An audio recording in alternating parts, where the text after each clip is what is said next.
am Heather Zeitzwolf, and you are listening to the Vegan Food Truck Business Podcast. And today, my guest is Chanel Goodson, the visionary behind Vegan AF, a bright pink food truck that she started in Los Angeles. And even in that crowded foodie scene, she made a name for herself. She's taken this food truck way beyond the limits of LA County. She has traveled all over the world with her brand. She believes it's not just about the food, it's about the branding.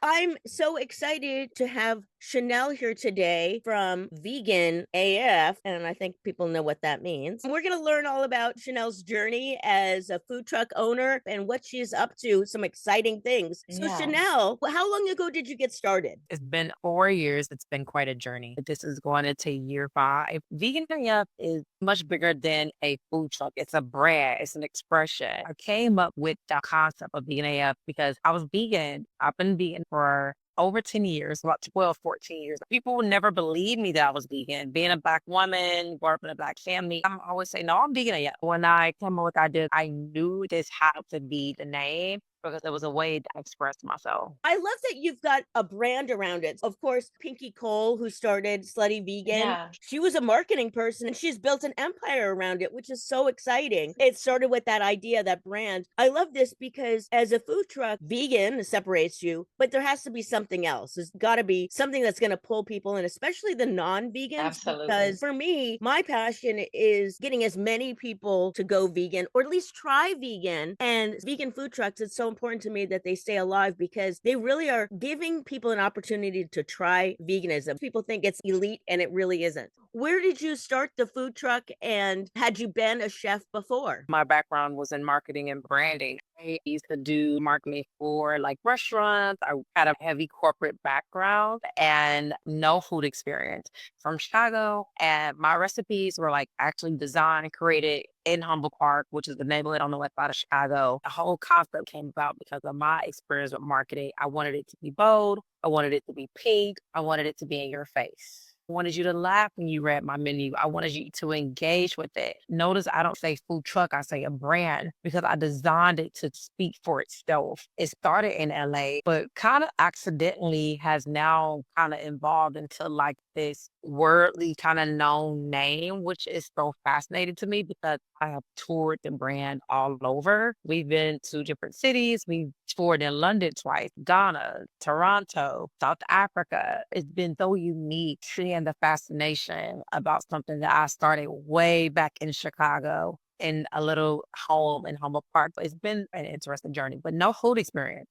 I worked at McDonald's a little bit when I was like 16, but that's it. This shows you the power of branding and how important it is. What was that like? You had a brand idea. Then what was the next step? Did you have to buy a truck? How did you even know how to do this? To be honest, a lot of research. I am such a risk taker. I believe that the true beauty of life is taking risks. I knew I wanted to do it. I knew I had to do it. I started making calls. I'm like, okay, what does this process look like? What do I need to do? How much money do I need? There's a lot, but I think we see so many brands fail because of that lack of like branding, marketing, and you have to have them both to be successful in this industry, I feel. You did a lot of research. You're a very smart and Yeah. powerful woman. You were like, I'm going to do this. Then you started in Los Angeles. What Mhm. is that like navigating permits and all of that kind of stuff? Were you parked in one location or did you move around? At this time, I'm new to LA. I'm navigating being a business owner and navigating a city for the first time. I don't know much. At this time, I can't tell you what's Hollywood to the Silver Lake to Koreatown because I'm so new. When I first started out, I actually started out very risky. I lived in Koreatown. I'm like, let's start here. Then Koreatown was okay. And I'm like, no, we got to go big. We got to do it crazy. So I'm like, let's go to Hollywood Boulevard. And I knew that there was a lot of trucks there. I knew there was foot traffic, but I had this idea where I was like, no, we need to be late night. And we were out there late. I actually got hella parking ticket because I was parking in the red and I didn't give a shit. I'm like, I need this exposure for my brand. So I was on Hollywood Boulevard every single night, literally to 3 a.m. getting tickets, but I was out there passing out samples. And I had this idea. I'm like, let's start recording reactions. And I'm like, even if they're bad, I want to record them. But luckily, they wasn't bad. So it was like, okay, let's post this. Like, let's really give this raw, uncut way of showing people trying our food. And that has been our constant theme. If you go through the page, you will see nothing but these unfiltered, uncut videos, raw reaction. That's how I got started. And then from there, moved around, kind of played around with Melrose, kind of played around with downtown. It was a journey. And as far as permits, that's when the research came in. I had to like navigate my shit. I was like, okay, I gotta get a food permit. I gotta get a safety license. I don't know what that looks like. Okay, what is food safety? Studying, reading. I was actually going to food trucks. I'm like, hey, what works for you? What does it? What I got to do? I was really going out talking to people that was in the industry to understand what I had to do. And I was a woman. So the respect wasn't always there. I was constantly told, hey, women don't do this. You're cute. Go do something else. So there was a different layer, but it was a fascinating journey. I wouldn't change that, honestly. You had a pink truck, which is my Absolutely. favorite color. What was the decision around your funny names for your menu items? Can you go into that and the pink truck, the visual parts of the branding? My whole branding concept was done by women, even down to my truck wrapping. My graphic design was done by a woman, and it was me that said, like, gotta be changed. I remember sitting down with the person who was wrapping my truck. She was like, you just want to do one shade of pink? I said, oh, hell no. I want to do several shades of pink. They got to blend, and I needed to be bold. And the reason why is like I needed people to say when they looked at it that a woman was behind it. And that was so important for me. It was like, I needed you to look at it like this is women owned and it's everything pink. I went overboard. I'm like, okay, cool. I'm doing egg rolls. I want pink boxes. I want pink fortune cookies. Like everything had to be pink because I wanted a story behind it. But I most importantly wanted people to be like, a woman owns that. It has to be. And what represents femininity, girls, pink. So, I mean, I'm such a girly girl. Like pink nails. If I could have pink hair, I would. But the menu names too had to be funny. So my most popular bestseller, doesn't matter what city I'm at, is the Vegan AF Philly roll. And that roll itself, when people bite into that roll, they're always like, oh my God, like this roll is vegan? I'm like, yeah, it's vegan AF. It's vegan as fuck. Then the next roll is called the Chill AF Pizza Roll. That name came about because I remember growing up, being in school, when I wasn't vegan, I would make pizza rolls. And it was like a chill day. Maybe I'm putting on Rugrats. Maybe I'm watching SpongeBob. Like I'm watching some type of cartoon when I'm chilling. Like I'm a kid. I have no worry. When I designed that roll, I wanted it to be chill, fun. And then I did the effed up ass cheeseburger roll. Tossed up with that was, okay, it's a cheeseburger, but it's deconstructed. It's different. It's like the opposite of a normal cheeseburger. I came up with that concept. All funny names. You're tapping into memories of when you were kids, that kind of comfortness associated with it, which I'm sure Yeah, people can relate 100%. to, and that's what people gravitate towards, Yeah. especially when they're not vegan. Did you used to cook? Suddenly you've got a truck. You weren't a Always chef. been I was always in the kitchen, growing up, mother, grandmother, watching them cook. By the time I turned vegan, I'm like, okay, I can veganize that. I can make beef cobbler, but I ain't got to use butter. It was a learning experience for me. I had like a little food blog back then before I started veganing up, and I would just post recipes. But for some reason, when I made my egg rolls, I'm like, I can't post these. I'm going to really design a concept about that. And I really thought like, okay, what is street food? And do people veganize that? Or do people have a vegan element to that? And typically, no, when you think of street food, you don't think of veganism. You don't think of like plant-based. That's how it came about. I'm like, okay, I can take this approach and veganize it and really elevate it in a way. But yes, cooking was always in my like blood, in my spirit, but it wasn't like professionally done. Some of the best chefs are home cooks, so you don't have to go to Yeah. fancy school to be Yeah. vegan Food has a AF. best sure thing. You told us about the parking tickets, which is a Oh pretty my God. common thing with food trucks. What other surprises along the way came about that you had to overcome? Definitely expenses, navigating taxes, understanding what that looks like. When I started, California minimum wage was a little bit lower, but I wanted to pay my employees a livable wage. I'm like, okay, I want these people to enjoy working for me, and we're going to be busy. So really navigating those experiences, learning how to make money and understanding what it takes to run a brand is way bigger than inventory costs, rent. You want people to work for you, but you want them to be happy to work for you. You want them to show up and be honored. And one of the ways you do that is paying people well. You take care of them.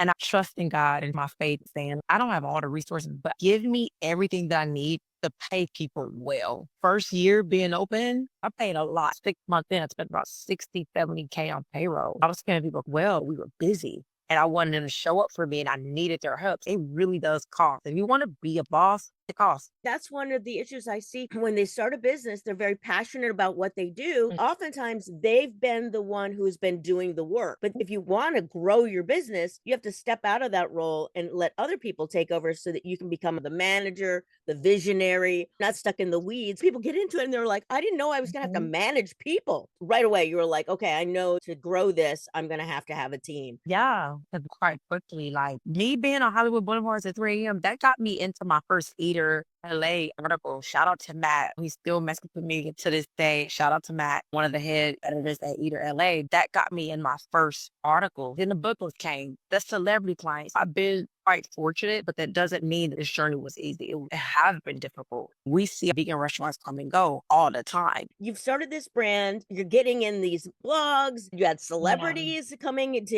eat at your truck. How cool is that? If you want to tell us some celebrities, we'd love to hear that. Yeah, I'm shocked. I'm on these articles, top places to eat in LA.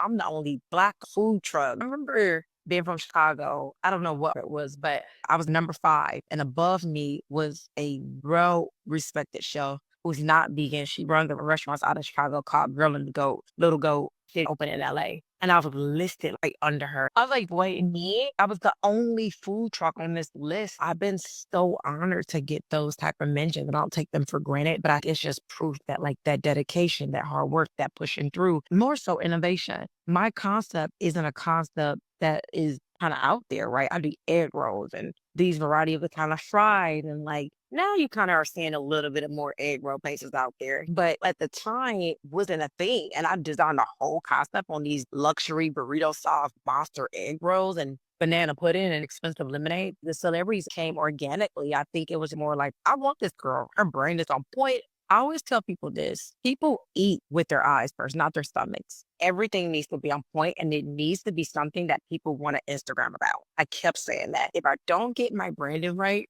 and people don't want to Instagram it and TikTok about it, I need to rephrase it. I need to take a step back and I'm not ready. So I'm like, okay, the boxes need to be pink. I need to have a certain wax paper. I want pink fortune cookies because I do egg rolls. If you're thinking about going in food, how do you make it look good? It has to taste good too. That's how you retain customers. But how do you get the ones that never taste you? It has to look good. That's been the biggest thing for me. I think that brought in the celebrities. The coolest celebrity I've ever worked with is Childish Gambino. He hired me for his kid's party. I knew who he was, but we didn't find out until we got there. I had signed an NDA. I told my team, I'm like, hey, it's completely confidential. Everybody has to sign this. All my employees have to sign. We can't post about, right? This is the only time I've ever gone on record I cater for his child's birthday party. But here's the thing. I'm a super fan of him. I had to like send my employees. I'm like, yeah, I'm going to let you guys take this. And he was the nicest guy. He loved the food. His kids, his wife, everybody loved the food. They took pictures with him because he let it and he like got on a truck. It was the craziest experience for me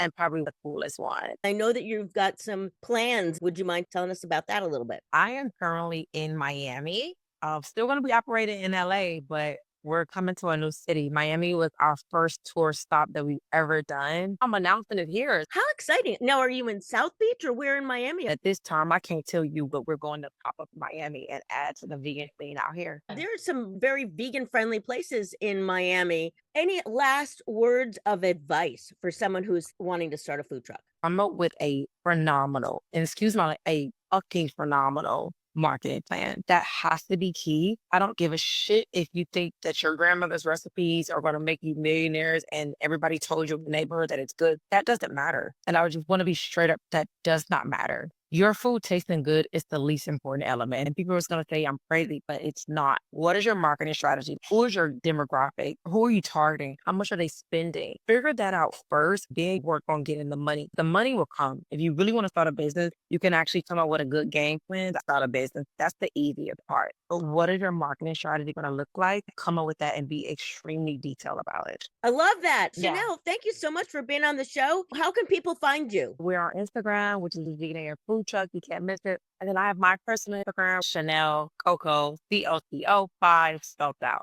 FIVE. Thank you so much for being on the show today.